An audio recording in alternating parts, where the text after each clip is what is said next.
Hello అండి, నమస్తే. Welcome back to Vaishta's kitchen. నేను మీ శైలజ. బెండకాయ ఫ్రై ఏంటి ఇంత చేస్తుంది శైలజ అనుకుంటున్నారా ఫ్రెండ్స్? అవునండి, మన ఇంట్లో ఏదన్నా కార్యక్రమాలు జరిగేటప్పుడు కానీ, పూజలు జరిగేటప్పుడు కానీ మనం క్యాటరింగ్ వాళ్ళ స్టైల్లో ఫ్రై కర్రీ ఏదన్నా ప్రిపేర్ చేసుకుంటాం కదా, అలాగే బెండకాయలతోటి క్యాటరింగ్ స్టైల్లో ఒక 5 కేజీల బెండకాయలతోటి ఇలా మా ఫ్రెండ్ మా ఆంటీ వాళ్ళ ఇంట్లో ఈ విధంగా ప్రిపేర్ చేసిందండి. చూస్తున్నారు కదా, ఒక 5 కేజీల బెండకాయ ఫ్రై అండి. చాలా ఫాస్ట్గా ప్రిపేర్ చేసుకోవచ్చు.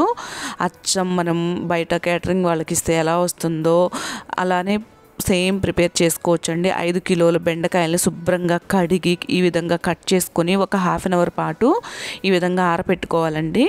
ఆరబెట్టుకున్న తర్వాత స్టవ్ మీద డీప్ ఫ్రై కోసం ఇలా ఆయిల్ వేసుకొని, ఆయిల్ హీట్ అయిన తర్వాత మనం కొంచెం కొంచెంగా వేసుకుంటూ ఈ బెండకాయలన్నింటినీ చక్కగా వేయించుకోవాలండి. ఏదైనా పూజలు జరుగుతున్న ఒక 50 మెంబర్స్కి మనం ఇంట్లో ఏదైనా గెట్ టుగెదర్ పెట్టుకున్న పూజల టైంలో కానీ ఇలా చాలా ఈజీగా ప్రిపేర్ చేసుకోవచ్చండి. కానీ బెండకాయలు మాత్రం తడిగా ఉంచొద్దండి. శుభ్రంగా తుడుసుకొని ఆరబెట్టుకొని తర్వాత కట్ చేసిన తర్వాత కూడా మనం ఒక హాఫ్ అన్ అవర్ పాటు పేపర్ మీద వేసి పెట్టుకొని ఈ విధంగా మనం కట్ చేసుకున్న 5 కిలోల బెండకాయలను కూడా ఇదే విధంగా వేయించుకొని పక్కన పెట్టేసేసుకోవాలి. తర్వాత ఈ ఫ్రైలోకి మనం చూస్తున్నారు కదా, ఇది 150 గ్రాముల వరకు వెల్లుల్లి రెబ్బలు, ఇంకా 3 టేబుల్ స్పూన్ జీలకర్రని కోర్స్గా మిక్సీ పట్టి పక్కన పెట్టుకోవాలి.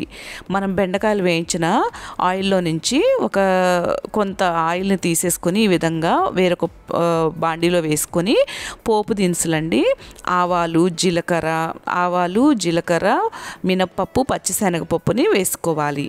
వేసుకున్న తర్వాత ఇప్పుడే మనం ఎండు మిరపకాయలు వేస్తే మాడిపోతాయండి. ఇవి పప్పులు కొంచెం వేగిన తర్వాత ఎండుమిరపకాయలు కూడా ఒక 10 వేసుకొని మనం మిక్సీ పట్టుకున్న వెల్లుల్లి ఇంకా జీలకర్రని వేసేసుకొని దోరగా వేయించుకోవాలండి. ఒక 5 నుంచి 10 నిమిషాల పాటు పచ్చివాసన పోయేంత వరకు వేయించుకొని కరివేపాకును కూడా వేయించుకోవాలండి. తర్వాత పసుపును కూడా వేసుకోవాలి, 1 టేబుల్ స్పూన్ వరకు. ఎందుకంటే 5 కిలోల బెండకాయలు కాబట్టి 1 టేబుల్ స్పూన్ పసుపు పడుతుంది.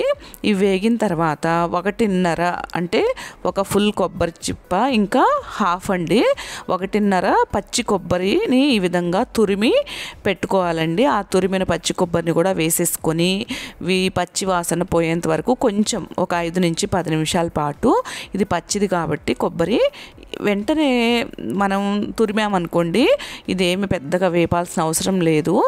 కాకపోతే ఇది మేము ముందు రోజు రాత్రే ఈ విధంగా తురిమి ఫ్రిడ్జ్లో పెట్టాం కాబట్టి ఈ విధంగా 5 నిమిషాలు వేయించుకోవాలండి, పచ్చి వాసన పోయేంత వరకు.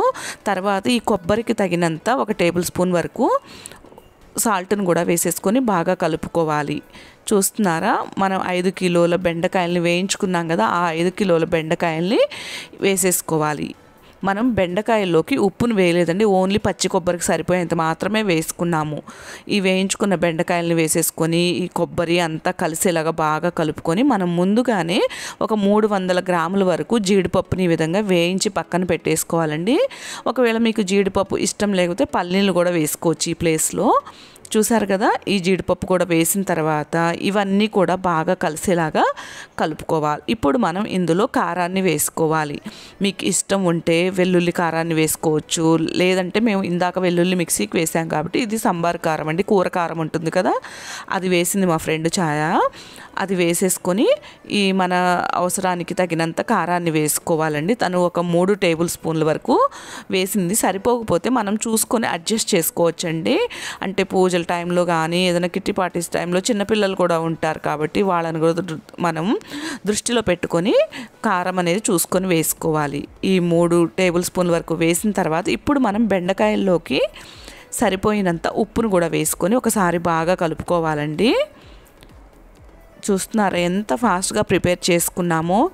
ఇది ఈజీగా అండి, మనం వేరే కర్రీస్ కూడా ఉంటాయి కాబట్టి ఈ 5 కిలోల బెండకాయ అనేది చాలా మందికి ఒక 60 మెంబర్స్ వరకు సరిపోతుందండి.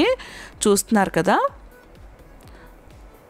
అంతేనండి. ఎంతో సింపుల్గా క్యాటరింగ్ స్టైల్లో బెండకాయ ఫ్రైని ఇంట్లోనే ఎలా ప్రిపేర్ చేసుకున్నామో చూసారు కదా. మీకు నచ్చినట్లయితే తప్పకుండా వీడియోని లైక్ చేయటం మర్చిపోవద్దు friends. Thank you for watching.